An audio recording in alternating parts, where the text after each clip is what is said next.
আসসালামু আলাইকুম, শুভ সকাল।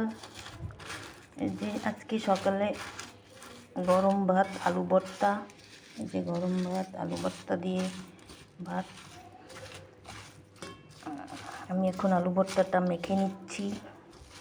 ধনিয়া পাতা, শুকনো মরিচ, পেঁয়াজ ভাজা, পেঁয়াজটা তেলে ভেজে নিয়েছি। এখন ভর্তাটা মেখে নিচ্ছি, সাথে ডিম ভাজা আছে।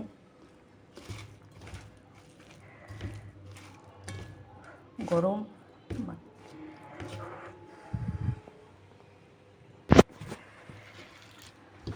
এই যে আলু ভর্তা মাখা হয়ে গেছে। এখন আমি সরষের তেল দেব।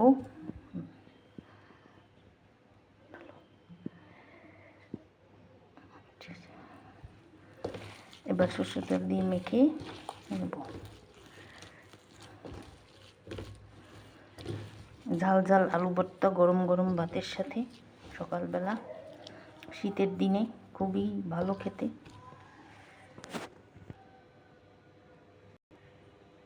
এই যে আমার আলু ভর্তা রেডি, যে দিলাম।